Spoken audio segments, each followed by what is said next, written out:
Hello friends, welcome back to my channel. और आज हम इस वीडियो में जानेंगे ओवेरियन सिस्ट के बारे में, जो कि ओवेरियन सिस्ट एक बहुत ही कॉमन प्रॉब्लम है हर एज ग्रुप में, चाहे वो टीनेजर हो, महिलाएं हो, 20s 30, इवन मेनोपॉज के बाद भी ओवेरियन सिस्ट दिखाई पड़ते हैं। तो इसलिए ये जानकारी हर महिला के लिए बहुत ही आवश्यक है, ये जानना कि आखिर ओवरी में सिस्ट क्यों होते हैं, कितने टाइप्स के होते हैं इसके, और इसमें से बहुत कम प्रतिशत में एक जानलेवा कंडीशन यानी ओवेरियन कैंसर भी हो सकता है। इसलिए ओवेरियन सिस्ट के बारे में अवेयरनेस होना वो हर महिला के लिए बहुत आवश्यक है। तो सबसे कॉमन जो हम ओवेरियन सिस्ट देखते हैं वो है फंक्शनल सिस्ट, जिसे फॉलिक्यूलर सिस्ट भी बोलते हैं।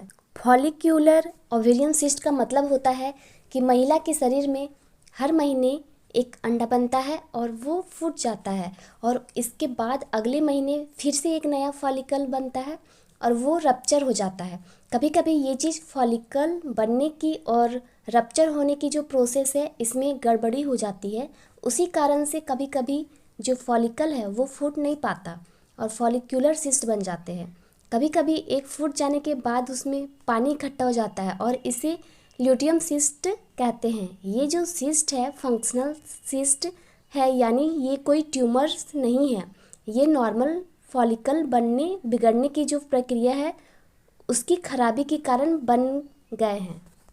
फंक्शनल सिस्ट आमतौर पे सिंपल सिस्ट होते हैं, यानी इनके अंदर केवल पानी दिखाई देता है। इसे पानी की गठाने या सिस्टिक स्ट्रक्चर भी कहा जाता है, और आमतौर पे इनका साइज जो है वो 6 सेंटीमीटर से ज़्यादा नहीं होता है। अधिकतर केसेस में ये यंग महिलाओं में या इवन टीनेजर में भी ये देखे जा सकते हैं। यदि किसी महिला को फॉलिक्यूलर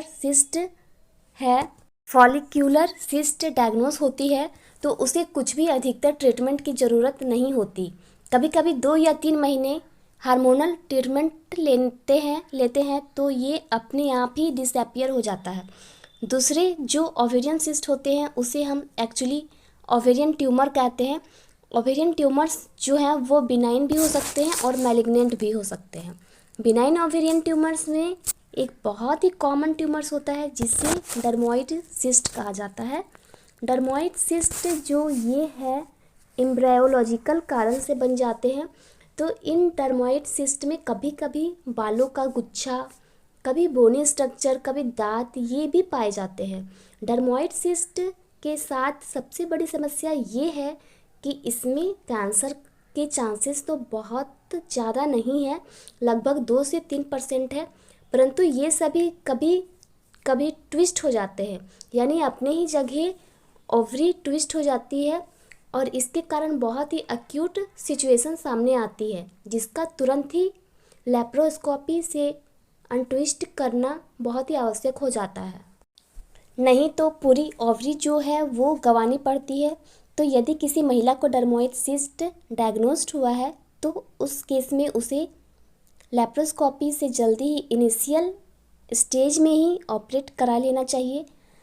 कैंसर का तो खतरा इसमें बहुत ज़्यादा नहीं है, परंतु इसके ट्विस्ट होने के कारण जो खतरा है उसके कारण इसको टाइमली ऑपरेट करा देनी चाहिए।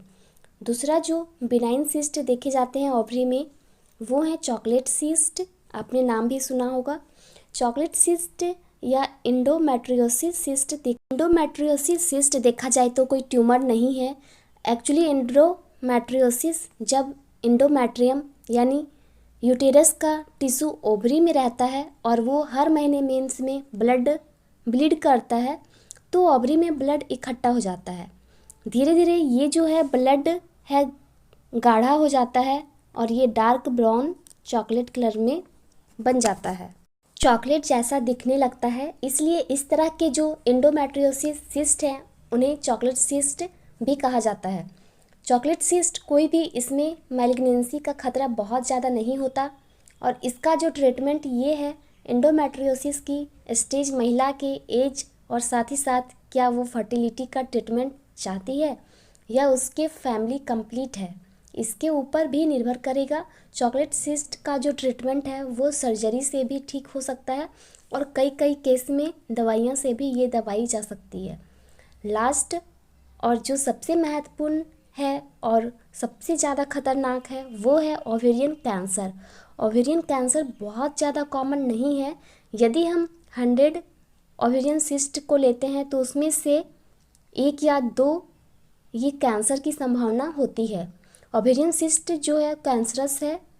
इसके लिए टिपिकल सिम्टम्स नहीं होते। महिला को कोई ऐसे लक्षण नहीं होते जिसे उन्हें पता चल जाए कि कुछ गड़बड़ है।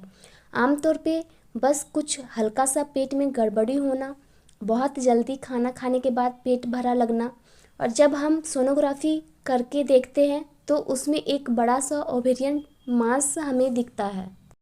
अधिकतर केसेस में ओवेरियन सिस्ट जो मैलिग्नेंट है वो सोनोग्राफी से डायग्नोस्ड हो सकती है। कभी कभी महिलाओं को पता ही नहीं चलती कि उनके ओवरी में सिस्ट बना है, और जो कभी ट्रीटमेंट के लिए जाती है, अल्ट्रासाउंड करवाती है, सोनोग्राफी, तो उन्हें पता चलता है कि उनके ओवरी में सिस्ट है। साथ ही साथ डॉक्टर कंफर्म करने के लिए CA-125 नाम की एक ब्लड टेस्ट भेजते हैं। CA-125 यदि ये मैलिग्नेंट है, कैंसरस ट्यूमर है, तो उनमें बढ़ा हुआ आता है। CA-125 ब्लड टेस्ट जो है उसका भी टाइमली सर्जरी हो जाता है। तो इसमें भी जो है वो क्योर संभव है, इसलिए ये बहुत ही आवश्यक है। ये समझ लीजिए ओवेरियन सिस्ट जो है वो कोई एक डायग्नोसिस नहीं है। लगभग 10 से 15 तरह के ओवेरियन सिस्ट हो सकते हैं। तो बहुत ही आवश्यक है कि किसी महिला को ओवेरियन सिस्ट है तो किसी अच्छे गायनेकोलॉजिस्ट डॉक्टर से वो मिले और इंश्योर करे कि सिस्ट बिनाइन है या मैलिग्नेंट है, और इनिशियल स्टेज में ही ट्रीटमेंट करवाए। तो आई होप ये वीडियो आपको पसंद आई। ओवेरियन सिस्ट के बारे में, ओवेरियन सिस्ट समझ आई, और इनिशियल स्टेज में ही ट्राई करना चाहिए उसे ट्रीटमेंट करने की, तो वो ठीक हो जाता है। आई होप समझ आई। तो video like, share, comment and subscribe करना ना भूलें। Thanks for watching this video.